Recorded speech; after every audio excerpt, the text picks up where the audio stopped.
Hi everyone, my name is Martha. Welcome back to my channel, Martha Is. Today's video is the next in my series of videos about the Reading Women Challenge, where I take each prompt and give you some suggestions for books that I've read that would fit each prompt, and also some books that are on my shelf that I haven't read yet that I might use. So today's video is going to be on books that are under 100 pages. This is actually a lot more difficult than I thought it was. There are so many books that are basically like 110 pages or 120 pages, and it's actually not as much as you might think. So, but I found some, otherwise there wouldn't be this video. So let's crack on. So ones that I have read that I would recommend that you check out. So we'll start with this one. So this is Language. I am not going to attempt to pronounce the name of this author because I will massacre it. But this is one of the Vintage Mini series. The Vintage Mini series is a series of books that essentially takes one author and takes excerpts of their writing, whether it's just an excerpt from one novel or an excerpt from multiple short stories, and kind of collects them together around a theme. So for this one, this is the theme is language, but this is actually selected from her novel A Concise Chinese-English Dictionary for Lovers. So this one is, just do a final check, 90 pages. I really love the Vintage Mini series, actually. It's a really great way to try out new authors. So, for example, Toni Morrison, I hadn't read any Toni Morrison, and they did a Vintage Minis on with her, which was excerpts from some of her novels, I think Songs of Solomon and Beloved, I think, maybe The Bluest Eye, and the theme was race. And yeah, it was a really great way for me to try Toni Morrison's writing, and obviously I will be reading a Toni Morrison book, as that is one of the other prompts from this year's Reading Women Challenge. But anyway, so Vintage Minis. A few of the other ones I have are actually over 100 pages. This was the only one that was under 100, but I really enjoyed this, actually. I remember I read it quite a while ago. Next we have the obvious ones, which I feel like everyone should have read already, but if they haven't, this is your opportunity. First one is We Should All Be Feminists by Chimamanda and Ngozi Adichie. And then the second little one like these you read, which was Dear Ijeawele, A Feminist Manifesto and 15 Suggestions. So this one was a TED talk that she gave, so it's a transcript of a TED talk that she gave, and it was also, as I'm sure you know, an excerpt of it was played in a Beyonce track, and yeah, I remember buying it from Waterstones many years ago and actually just sitting and reading it in one go. So it's a really easy thing to read, but I think I probably need to reread it because it's just, I really enjoy this author's clarity of thought. So this one's really good. And then, yeah, this one was all about, so a friend of the author wrote her a letter because her friend was pregnant and wanted to talk about how to bring up a feminist child. So this is kind of 15 ways in which Adichie is suggesting that you can do that. So those are both really great. And then on a related subject, there's this one which I haven't read, which could be the one that I'm going to read for this. Feminism for the 99%. So this one is 85 pages. So this one I think is about, yeah, so on the back it talks about anti-capitalism and things like that. So I think this one is taking feminism and saying, yes, but feminism doesn't work for everyone if you're not including things like class and the fact that, you know, we live in a capitalist society and capitalism is in itself anti-feminist. So that is, I believe, the purpose of this book, but I haven't read it. So that could be one that I might choose. Another one that I have read that you may wish to try is this one called La Bastarda, and this is by Trifonia, Melebea, Obono. So this one I actually picked up as part of my Read the World challenge. So the author is actually, I believe, the first woman from Equatorial Guinea to have been translated into English, I think. I think. It's something like that. It's definitely, this book is an achievement. This book is a first in some way that's like that.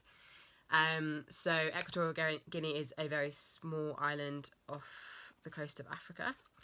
And yeah, so this one is about a girl who is So I'm just rereading the blurb to re-familiarise myself with it. So I'll just read you the blurb. Orphan teen Akomo lives under the watchful eye of her grandmother and dreams of finding her estranged father. Forbidden to seek him out, she enlists the help of other outcasts, her gay uncle, and a gang of mysterious girls. Drawn into their illicit trysts, Akomo falls in love with their leader and rebels against the rigid norms of Fang culture. Yes, this is also an LGBTQ. If that's the sort of thing that you're looking for. So yeah, I remember I enjoyed this. It was interesting. I think I gave it 3 stars. So that's a really good one, and particularly if you're doing Read the World, because Equatorial Guinea authors are not always easy to come by, translated into English. And then another one that I have on my shelf that I haven't read yet is this one, The Yellow Wallpaper by Charlotte Perkins Gilman. So this is one I don't actually know much about. I think I'd seen it on a list of kind of classic books that you should read by women. And then I spotted it in my local charity shop, picked it up and put it on my shelf and never looked at it again. So this could be one that I might read. So this one is about... I'm going to read you the blurb again. Charlotte Perkins Gilman's wrenched this small literary masterpiece from her own experience. Narrated with superb psychological skill and dramatic precision, it tells the story of a nameless woman driven mad by enforced confinement after the birth of her child. Isolated in a colonial mansion in the middle of nowhere, forced to sleep in an attic nursery with barred windows and sickly yellow wallpaper, secretly she does what she has to do. She writes. She craves intellectual stimulation, activity, loving understanding. Instead, she is ordered to her bedroom to rest and pull herself together. Here, slowly but surely, the tortuous pattern of the wallpaper winds its way into the recesses of her mind. I feel like that gives me sort of Virginia Woolf vibes, but I actually haven't really read that much Virginia Woolf, so it could be totally off base. Okay, so those are some of the ones which are more for adults. What I would recommend, if you're interested for this prompt, is to tackle some children's literature, because of course children's literature quite often, particularly young children, which is what I'm going to show you, / picture books, really good way to meet a prompt, because they're always short. So some I have for you, there's this one by Vashti Harrison, Little Leaders. So this is all about, as it says, bold women in Black history. So if you've liked books like Rebel Girls, that sort of thing, where it's kind of showing you a woman from history and a bit about her story, and it's beautifully illustrated, this is a really good one. So this is particularly looking at Black women in history. So you have people like Josephine Baker, who else have we got? Shirley Bassey, Nina Simone, Maya Angelou. So, and we're talking across different sectors. So you've got like athletes, you've got musicians, you've got civil rights heroes, like Rosa Parks. You've got Alice Ball, who's a chemist, medical researcher. So there's loads of really great examples in here. So I think this is certainly a really good way to educate yourself about Black female history, because I think there are a lot of the books out there that are coming out now, like Rebel Girls, they are quite intersectional. There are, they are quite a diverse selection, but I think particularly there's a lot of these women that will get buried, because in a lot of the kind of more diverse selections, you'll still get like the classics, as it were, which isn't a great way of putting it, but you'll get Maya Angelou and Josephine Baker and Rosa Parks. And there's obviously so many more women, so many more Black women to learn about. So this is a really great example. Another one I have, they're so cute. These ones, Little People, Big Dreams. I'm sorry, this is covered in dust. So these are tiny, tiny little picture books where they take one person. I think the series has predominantly been women, but I think they've got some men now. And yeah, talks, does a little story about their life. So this one's about Frida Kahlo. So you've got really kind of beautiful artwork here. So this is Frida when she was laid up in bed because of her accident. So this is, obviously for really young children, you've only got like a couple of sentences on a page. But I mean, obviously then if you're an adult reading it, you're going to whiz through it in about 10 minutes. So I think that's a great selection. And then we have, in a similar vein, I had to put them on the floor because they don't fit on my bookshelves. this is the first one. So this is the first one in a series. So this one is Fantastically Great Women Who Changed the World. So much like Little Leaders and Rebel Girls, it's exactly the same. It's picking out some women who have changed the world in some way and telling you a bit about their lives. And I just absolutely love the style of these. So look, you can see, look how cool it is. So these really are made for children in terms of like they're kind of fun and educational and like interesting to look at. I remember we gave this first one to a daughter of one of our friends, and our friend said it was like her favourite book, and she'd just kind of read it, you know, multiple times. So again, you've got people like Emmeline Pankhurst, Rosa Parks, Anne Frank. So that was the first one, but there have been 2 more, and I think there is actually a 4th one coming out. They always seem to come out in time for our friend's little girl's birthday, which is really helpful. So this next one was Great Women Who Made History. And so this one had people like Boudica, Harriet Tubman, Mary Wollstonecraft, Mary Shelley, Ada Lovelace.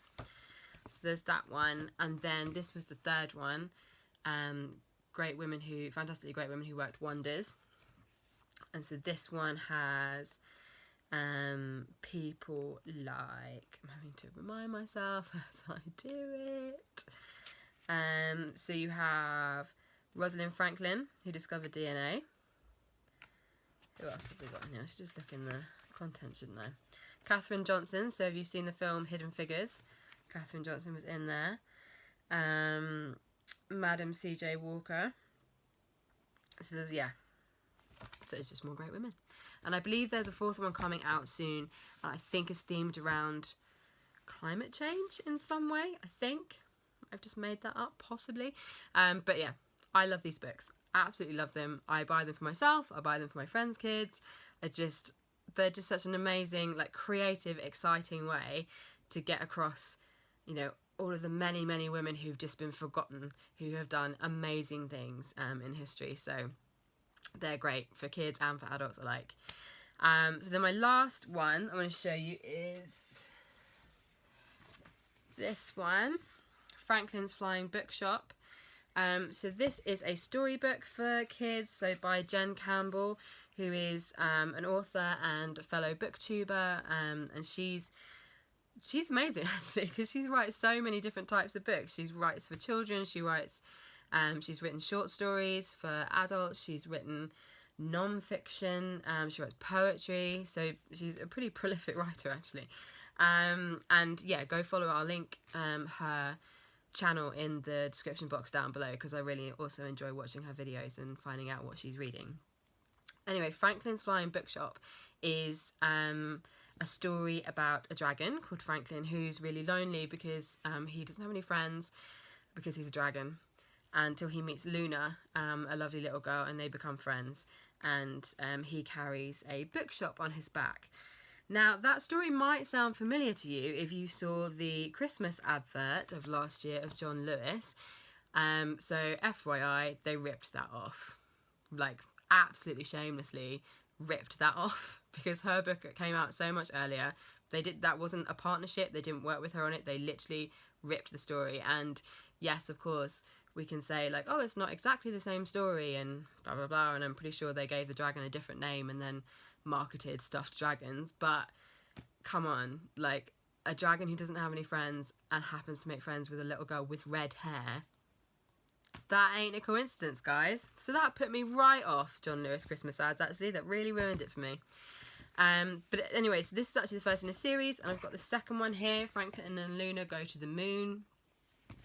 And these are also, I should say, beautifully illustrated by Katie Harnett. Just really, yeah, really lovely. And there is a third one, which I think is Franklin's Book of Fairy Tales, I think. I will find out and link that down below. And I haven't got that one yet, so I need to get that and read it. I think that's it. Thank you for watching. Give me a thumbs up, give me a subscribe. If you have any other recommendations of books under 100 pages that you think we should read, please let me know. Any other books, actually getting these out has been really nice. So these ones, like the Fantastically Great Women. So if you've got any recommendations of other books like that, because I can't get enough of those books. Honestly, I've basically got an entire shelf devoted to books like that. Then yeah, please let me know. I hope you're having a lovely day, and I'll see you again soon. Bye.